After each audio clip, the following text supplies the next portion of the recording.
మీ పేరు? నాగరాజు. నాగరాజ్ గారు, మనకి ఏపీలో ఎలక్షన్స్ అయితే జరిగాయి కదా, ఇప్పుడు రిజల్ట్ అయితే రాబోతున్నాయి. నెక్స్ట్ ఏ పార్టీకి అనుకూలత ఉంటుంది అనుకుంటున్నారు? మేమైతే టీడీపీ రావాలని కోరుకుంటున్నాం. అంటే టీడీపీ రావాలంటున్నారు. జగన్ గారి పరిపాలనలో సంక్షేమ పథకాలు బాగానే ఇచ్చారు కదా. ఆయన ఇచ్చారండి. ఎవరికి ఇచ్చారు? ముసలాళ్ళకి ఇచ్చారు.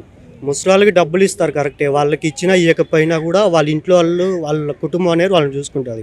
ముసలాళ్ళకి డబ్బులు ఇచ్చేస్తారు. అలాంటి యువతకి జాబ్లన్నా ఇస్తే మేము లైఫ్లో సెటిల్ అవుతాం కదా. మాకేం లేదు, మాకు ప్రత్యేక హోదా లేదు, రాజధాని లేదు. మెయిన్ బెంగళూరులో ఒక ఇంటర్వ్యూకి వెళ్తే ఎక్కడి నుంచి వచ్చారంటే ఏపీ అన్నాం. ఏమన్నాడు తెలుసా? బయటికి వెళ్ళు, రేపు కాల్ చేస్తామని చెప్పాడు డైరెక్ట్. అసలు ఇంటర్వ్యూ కూడా తీసుకోలేదు. ఏపీ అంటే అట్లుంది. మనకి రాజధాని లేదు. మెయిన్ మాకు రాజధాని కావాలి. మాకు రాజధాని వచ్చే కంపెనీలు వస్తాయి, కంపెనీలు వచ్చి జాబ్లు. అమరావతిని ఫైనల్ చేశారు కదా మరి. 3 రాజధానులు అంటున్నాడు కదా, ఫైనల్ చేశాడు కరెక్ట్. ఏమన్నా ఇప్పుడు ఎలక్షన్ జరుగుతున్నాయి, నేను గెలిస్తే మీకు అమరావతి నేను కన్ఫర్మ్ చేస్తానన్నా చెప్పాడా? చెప్పలేదు.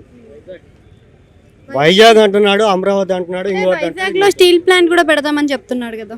అవన్నీ 5 సంవత్సరాలు చెప్తూనే ఉన్నారండి. ఏం చేశారు? ఏం చేయట్లేదు కదా. అంటే ఇప్పుడు చూసుకున్నట్టయితే మేనిఫెస్టోల విషయానికి వస్తే చంద్రబాబు నాయుడు గారు ఇచ్చిన మేనిఫెస్టో, జగన్ గారు ఇచ్చిన మేనిఫెస్టో సిమిలర్గా ఉన్నాయి. రెండు ఒకలాగా ఉండడం వల్ల పరిపాలన అదే అవుతుంది, పథకాలు కూడా సేమ్ అవుతున్నాయి కదా. సరే, మీరు అడిగారు కదా, నేను క్వశ్చన్ అడుగుతా. జగన్మోహన్ రెడ్డి గారు ఏమంటున్నారు? మీ ఇంట్లో మంచి జరిగితేనే నాకు ఓటు వేయండి అంటున్నారు. ఆడవాళ్ళకి ఏమంటున్నారు? మీ ఇంట్లో కూడా ఆడవాళ్ళకి, మా అక్క చెల్లెళ్ళకి, మా ఆడబిడ్డలు మంచి జరిగితే ఓటు వేయండి అంటున్నారు.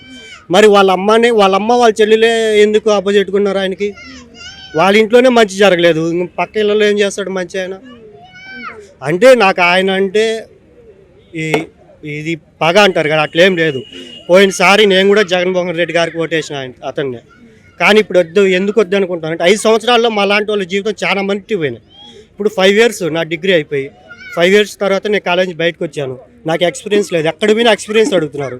5 సంవత్సరాలు జాబ్ వస్తే కదా ఎక్స్పీరియన్స్ వచ్చేది. మాకు ఏపీలో జాబులు లేవు.